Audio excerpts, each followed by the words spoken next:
Hello! Good morning guys! Good morning mga preni! So, andito na naman tayo sa labas. Medyo malamig ang panahon. So, lumabas tayo dahil kukunin natin yung ando no. Dahil umalis na si nanay. Yan. Ano yan yung kahawa at tsahe. So, ating kukunin at dadalhin natin sa loob. Yan. Para matulog tayo ng maaga.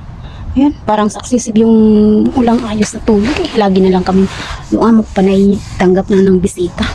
Every Monday, yung in 1 week, tatanggap siya ng magpapakain siya minsan 2 beses, 3 beses. Ayan. Kaya minsan nakakapagod. At saka sumabay pa yung yung pasukan ngayon. Sumasabay din Ako lang mag-isa dito, tapos panay pakain pa, may pasukan pa. So early time yung pasukan dito. Gising na ako niyan 5:30 AM. So gising na ako niyan. Minsan matutulog naman ako matutulog naman ako ng 2 o'clock. Kailangan pero wala na akong time sa pag-cellphone. Kaya minsan na lang ako nagsa-cellphone dahil inaano ko din yung matulog ng maaga. Hirap din kasi pag walang yung kulang-kulang sa tulog. Parang ma-out of minded tayo minsan. Yung pag wala tayo sa basta yun na yung ma-out minded tayo. Ay nako, hirap. Hirap talaga mag-isa, tapos halos lahat ng mga anak ni nanay, ni tatay pumapasok. Kahit yung may asawa na ayun nag-aaral. Sabi ko kamo, kung hindi kayo nag-aasawa, hindi ka bumalik sa pag-aaral. So sa bagay, wala namang sa edad. So yan, tumawa lang, wala din namang anak. Huwag ko kung ba't nag-aasawa pa, wala namang planong magkaanak. Dagdag pa sa trabaho. Daming mga labahan. Sabi ko nga, nagkasagutan kami that time. Kasi nga, lagi, sinabi niya sa akin, Zainab, bilisan mo yung pagtatrabaho, bilisan mo to, plansyahin mo to, ganito, labahan mo to, ganito. Sabi ko naman, ba't ka ganyan? At saka, alam mo, out ka na sa trabaho ko Oo, noon, may po yung mga, kung dyan na kailangan trabahoin ko, gagawin ko yan. Dahil hindi ka pa nag-asawa. Pero kung nang nag-asawa ka na, out ka na sa sa servisyohan ko. Wala na yung hindi nakita obligasyon pa. Tapos narinig ng ng amo kong lalaki. Sabi naman ng amo kong lalaki, oo, tama. Yan. Kaya minsan pag sabihin talaga sa akin bilisan. Talagang parang gumanon talaga yung time ako. Mainis talaga ako pag sabi yung sura yung ganun, yung sura, ibig sabihin bilis-bilisan. So, ako naman, minsan may irita ako sa sobrang pagod pa, kulang pa sa tulog. May irita talaga ako.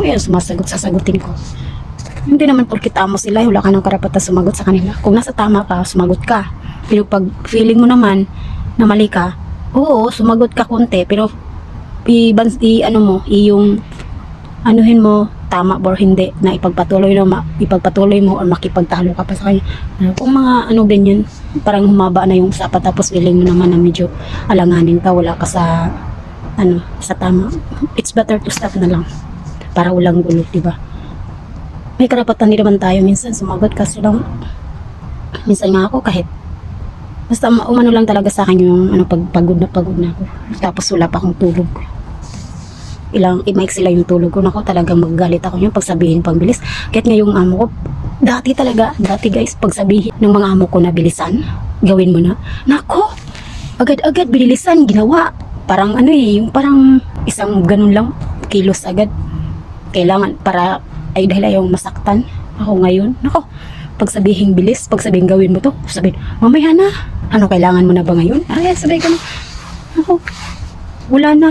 Doon pa yun. Pero ngayon pag magtagal ka na, hindi mo kailangan mo sila, itutulolit mo sila. Kawawa ka din naman, lalo na pag nakapagod ka na. Dapat ipakita mo sa kanila na may right ka rin na sumagot sa kanila, or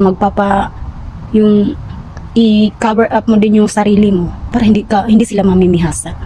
Nasa tama ka lang, medyo nasa tama ka, o ipaglaban para maaalarma din sila na hindi pala sila basta-basta, may din pala sila. Kasi ganyan yung mga lahi ng mga Arabo, guys. Pag tingin nila sa'yo na isi-isi ka lang, maano ka lang, yung parang kung sa Bisaya pa mayano-yano lang ba, gaganyan-ganyanin ka nila.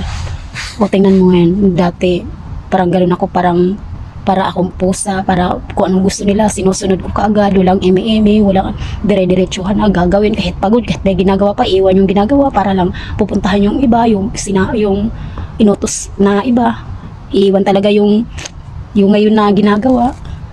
Yan ako, ganyan ako noon, pero ngayon, wala, iba na to, patigasan na to, matigas sila sa sahod, wala silang ano, hindi sila bumibili ng personal needs, kaya dapat lang din na ganyan. O, tingnan mo ngayon, tingnan nyo ngayon guys, wala na, hindi na sila na bilis-bilisan, wala na, paminsanan na lang, pag video alanganin talaga yung kailangan talaga bilisan, pero yung madalang lang talaga sila na ano, na nagsasabi na bilis-bilisan, alam na nila kung anong ugali ko eh.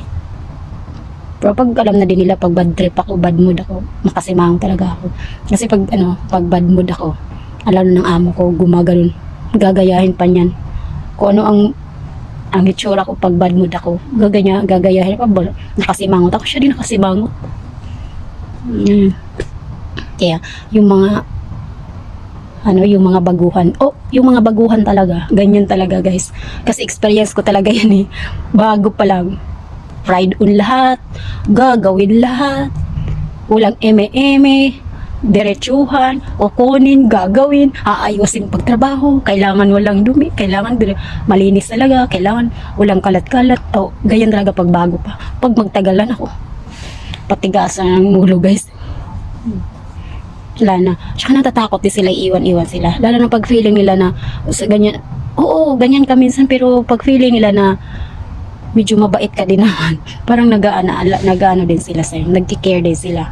Natatakot din sila umalis ka. Pero wag mo lang pasubraan na yung medyo minsan ipagtanggol mo yung sarili mo. Wag mo lang pasubraan kasi hindi na din maganda. Meron nga akong kaibigan, yung mga baguhan talaga. Yung mga baguhan na pupunta dito guys. Talaga dapat daman mo, pero maramdaman yung pagdating nyo dito sa Hindi madali guys, hindi madali, lalo na pag mga baguhan. Kasi mukha pa lang ng mga Arabo, mataray na or matapang na. Lalo guys, first time talaga, pag first time ka, i-ano ka talaga nila guys, yung parang pagsasabihan ka ng hindi maganda. Ganyan yan, gawain ng mga medyo mahirap. Yan. Pero pag gagawin mo lang yan, huwag mo naman gagawin pag medyo mahirap naman. Pero pag mga sabihin mo na yung interested ka sa trabaho, interested ka, maano din sila, may tendency din na maawa sila sa'yo. Ganyan sila. Yung ibang Arabo, hindi pangit talaga ugali. Pero yung depende lang din minsan sa mga katulong. Yung mga katulong minsan meron din kasing pasaway. Kaya minsan guys, hindi nagdidepende ko anong kaya nangyayari ang hindi maganda sa ibang katulong dahil din sa mga katulong. Kasi yung iba, alam nila na hindi maganda o hindi karapat dapat gagawin talaga. Kasi marami naman talagang bawal mong gawin yan pagdating mo doon or pagdating dito. Pero bakit yung iba ay kusang gagawin pa rin, hindi mag-iingat para walang mangyayari na hindi maganda. Kaya hindi naman lahat na kasalanan ng mga kasalanan ng mga andito yung mga Arabo, hindi kasalanan din minsan sa mga babae kasi hindi marunong mag-isip kung anong tama or kung anong hindi tama. Ayun, sinusuway kasi yung nasa bawal eh. May sinusuway eh. Ayaw kasi makinig, i-insist talaga na porket hindi Muslim, porket hindi Islam, porket na Christian, wala or hindi sila pwedeng pagbawalan dahil Christian. Hindi talaga nila na bawal yan. Dito maraming nga iba na ganyan, mga ganyan nga sila eh. Sobrang yung mga ganyan, compare. Ba't mo kasi i-compare mo yung sarili mo sa iba? Iiba ka naman, iba din sila. What if maka-encounter mo yung pangit ng ugali at saka hindi marunong hindi marunong matakot? What if? Kaya karamihan maraming tinatawag na nire-rape or nilampastangan dahil lang talaga sa sa mga katulong. Dahil hindi marunong, hindi din iniisip na bawal yan. Kaya yun, pagkatapos mangiyak-iyak, paano? Hindi nag-iingat. Porkit na Christian, gagawin. Dahil hindi iba sila, dahil iba ang Christian, iba ang Islam. Yung Islam, maraming bawal, hindi ka pwedeng, hindi ka pwedeng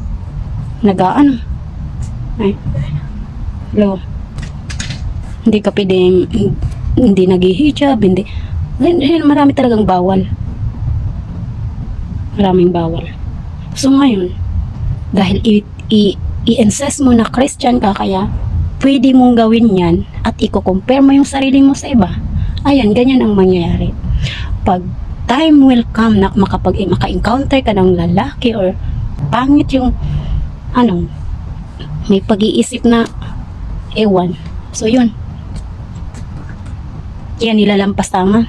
Kaya ganito, ganyan na, nire-rape na. Ayan. Paano?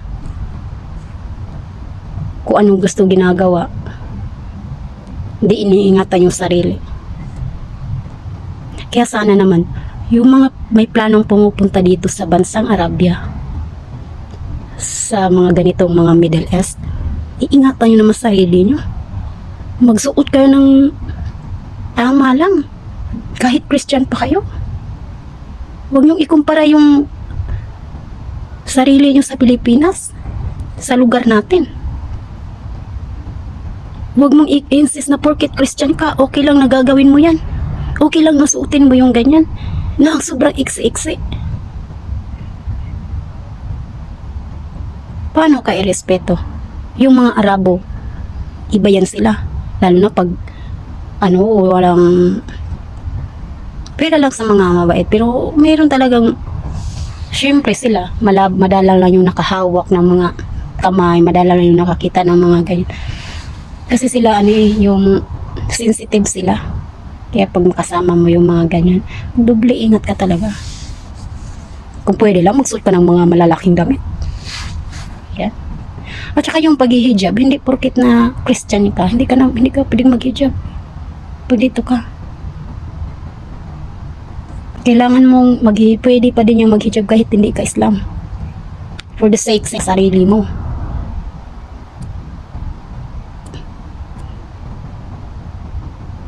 Kaya yung pupunta dito, aware na kayo. Isipin nyo ng marami na pag pumupunta kayo dito, hindi dito pasiksihan. Trabaho yung pinupunta natin dito, hindi pasiksi. Para safety yung sarili nyo. Safety kayo. Kasi hindi natin alam yung lahat, yung ibang tao na nakapaligid sa atin. Mga toxic pala na pag-uugali. Paano na yan? Marami. Maswerte lang kayo. Maswerte lang yung iba. Na yung mga anak ng amo mabait o yung mga amo mabait. Kasi pag hindi, nako. Talagang may mangyayari hindi maganda. Kaya kawawa talaga. Kawawa yung ganyan at kawawa pag hindi ka makaswerte ng among mabait. Kasi kung ganyan ang pag-uugali mo, ganyan ang aura mo, pananamit mo, kung hindi mabait yung nagiging amo mo, kung hindi relihiyoso, yari ka. Kaya maswerte ka kung mabait lang ang amo. Yan guys. Ko lang guys kasi ang dami ko kasi iniisip ko kasi yung mga ganyan. Iniisip ko ilang beses ko pinag-iisipan. Tama nga talaga, karamihan talaga nagkakaproblema dito. Karamihan dahil lang din sa atin. Dahil lang din sa ibang mga katulong na hindi nag-iingat. Hindi sila nag-iingat guys.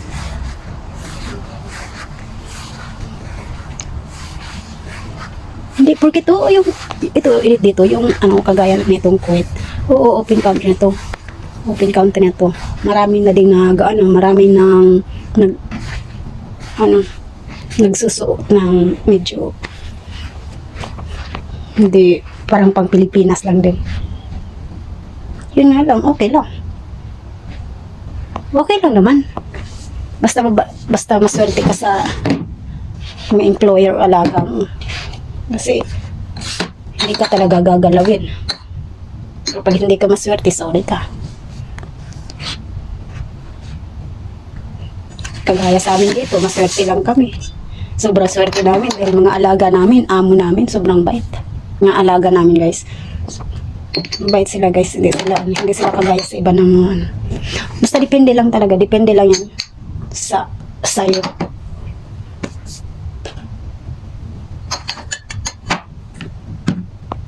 Kaya pag pumunta kayo dito para magtrabaho, wala na yung, ano guys, cowboy tayo dito pagdating. Cowboy tayo pagdating dito, guys, pagdating sa Middle East, guys.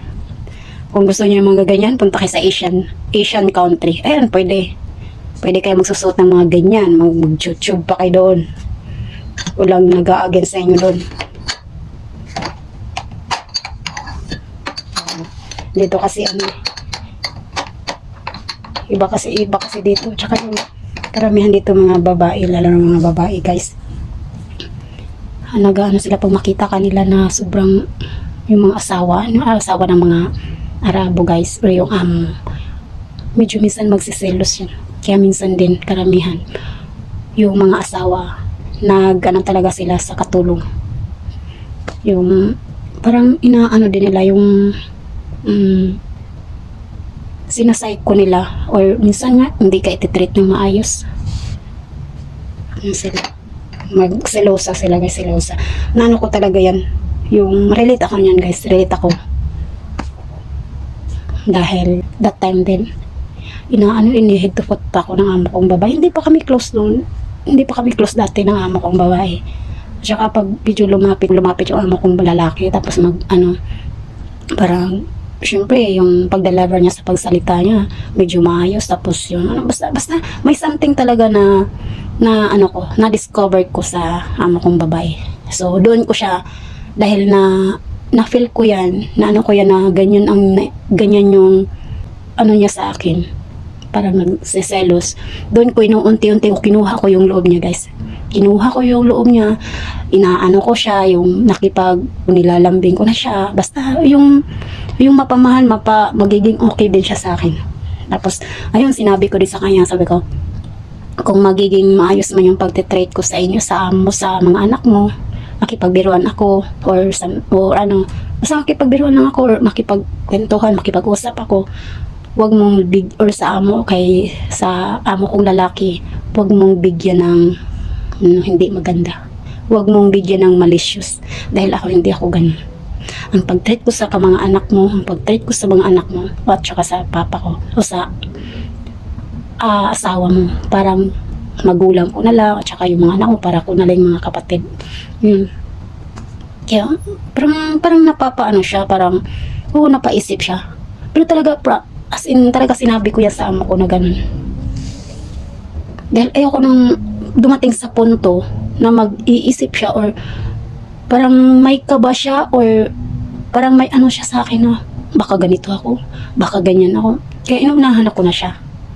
Ina-explain ko na sa kanya na hindi ako ganun. Kaya paunti-unti na, parang ayan. Pero naging okay na din yung ko sa kanya, nang nakita ko siya na parang unti-unti na rin yung tiwala niya sa akin. Hindi na ganun siya tumingin. Ako, grabe talaga dati, that time yung amo kong babae. Pag tumingin talaga sa akin yan, pag nakausap ko yun, pangit talaga, nakaka-irite. Yung titingnan ka ng parang ba yung ahas na parang tutuklawin ka na, ganyan. Kaya, mapipicture out ko every time na pag alis ko sa harapan niya, mapipicture out ko yung mukha niya. So, ayan, umupo ako saglit, tapos, pinag-iisip-isip ko. Siguro nga, ganito siguro yung niya. Meron talagang hindi maganda na pumasok sa isip ng amo kong babae. Kaya yun, hindi na ako mapapakali. talagang inaano ko siya. Sinabi ko talaga sa kanya kung anong gusto kong sabihin sa kanya regarding sa mga anak niya at sa asawa niya. Yan. Hanggang ngayon, thanks to Allah, naging okay na din siya. Wala na. Pag makita kaming nagkwentuhan ng anak niya, nag-ausap. Kaya dahil may ganito, may tatanong, wala na, parang normal na lang. Yan. Tapos minsan, nakipag-join pa sa amin na makipagbiroan. Yan. Kasi ako nakipagbiroan ako sa mga alaga ko. Pero okay na din. So, ganyan guys. Ganyan ang talaga pagpangit yung mga aura ng mga amo yung babae guys. Kunin nyo lang yung loob niya guys. Yan lang. Pero pag once makuha nyo na yung ugali niya, yung magandang trait niya sa'yo, ikaw naman magpakatino ka, magpakaayos ka naman. Huwag ka naman magpakita ng porkit na ganito ganyan. Yung pananamit mo guys, yung pananamit ayusin. Dahil kahit nag-okay na siya sa'yo, kung makita niya naman yung damit mo na hindi siya okay, na while tinitingnan ka niya, mapipil mo pa rin yung parang na ano kapatid, parang may something. Kasi na-relate ko talaga yung guys, every time talaga pag mga ganun. Pag masuot ko yung masusuot ko yung minsan, syempre, feeling natin okay lang. Sa kanya pala hindi. Or pag tinignan ako niya na pagtingin niya sa akin tapos mabutan ko yung mata niya na tinitiya yung suot ko, magpapalit na ako niyan. So ibig sabihin hindi niya nagustuhan yung suot ko. Ayan, ganyan siya guys. Pero pag ganyan siya that time, pero naging ano na din kami, pag hindi niya gusto yung suot ko, pag mga ganyan, mga okasyon na may mga Ramadan or something na merong gusto mo magsusot na yung mga hindi, pwede mo nang suotin na hindi uniform. Pag hindi niya gusto guys, pag pangi yung hindi niya beat yung suot ko, sasabihin niya sa akin, say na, okay, wala ka na ba ibang palitan yung damit mo, gaganon. Hindi na rin siya nailaw sa akin na sabihin na ganito, ganyan. Hindi okay na din siya. But thankful din ako. I'm so happy na sabihin niya na sa akin, mag-open up din siya sa akin na ganito, ganyan, na hindi niya gusto, although hindi niya sinabi na hindi niya gusto, pero yun na yun ang point. Yun ang point na kailangan kong palitan. Ba't niya naman na-open up? Ba't niya na masabi, wala ka na ba ibang damit? Ibig sabihin, yun na yun. Understood na yun na papalitan mo yun. Ilang beses na yun guys, ilang beses na yun nagagawa guys. Kaya pag makita niya na medyo okay yung medyo hindi na siya basta yung komportable natin siya na tinignan ko syempre mga alaga ko, mga lalaki yun. Marami sila. Hindi ko pa rin maiwasan. Kaya palitan na. Nakapag matingnan, makita niya na nakapalit na, pinalitan ko na. Pasma na siya. Yan lang. So, kunin mo lang yung loob ng amo mo. Huwag ka lang magmatigasan para naging okay kayo. Andam. So, yung amo natin, sila yung mga Araba. Okay din naman yan sila guys. Basta makuha mo lang yung loob nila. Maldita lang talaga sila. Ano lang talaga yung natin sila talaga tingnan, mataray, medyo mataray, pero sa totoo lang, yung mga karamihan mga babae Araba, mga mabait. Basta ayos ka lang talaga, bait sila. Basta, kita niya lang sa'yo na formal ka. Tsaka yung every time makita mo sila, magsalam ka. Basta okay sila. Kaya, yan. Iba sabi, taray daw amo. Sa akin din noon. Sobrang taray din amo ko. Sinisipon patuloy ako. Malamig kasi dito sa labas. Yan. Pero, wala. Yung hindi tupot niya ako, ado na. Patay natin ilaw guys. Para papasok na tayo sa loob. Medyo tumulo ang sipon ko.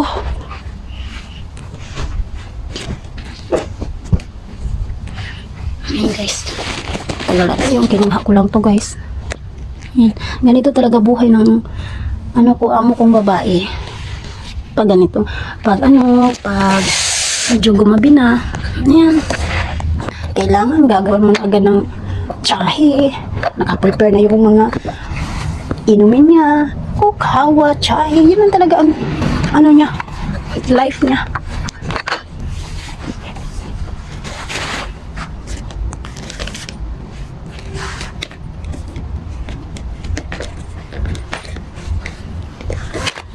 Buti na nga lang. Hindi na siya pumupunta-punta sa mga shop to. Dati wala kami sa bahay. Punta kami sa desert. Sobrang luto-luto pa doon. Kaya.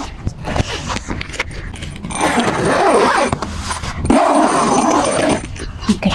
Sirado na. Ito na guys. Ano na tayo guys? Mag-end na tayo sa pintukan. O, sa mga Bisaya dyan. Sa mga Bisaya dira. Wala na. Mana to ang tabi. Mana ako share sa ako ang mga kwan. Mas na akong ika-istorya is lang masasabi ko. Ingat-ingat lang. Ayan na. Kung may planong pumunta dito sa Middle East. Kasi parang ano na naman ngayon eh. Yung mag-open na naman yung dito pala nakalagay yung ano yung nesa sa labas. I-open na naman yung Kuwait guys. Yan, pwede na naman nasa Pilipinas. Pwede na, open na naman sila. May by March, first week ng March, okay na. Pwede na nakapasok dito sa Kuwait. So, padami ng dapat. Padaming pumunta dito. May mga balak pumunta dito. Mura lang yung sahod. Isipin nyo ha. Dito guys, yung iba employer guys, hindi yan bumili ng mga personal needs dito. Isipin ha, clue ko lang to sa mga may balak pumunta dito. Kaya yung ibang mga employer guys, hindi yan bumibili ng personal needs. Pangalawa, mababa lang yung sahod dito. Isipin nyo lang guys ha, mababa lang yung sahod dito.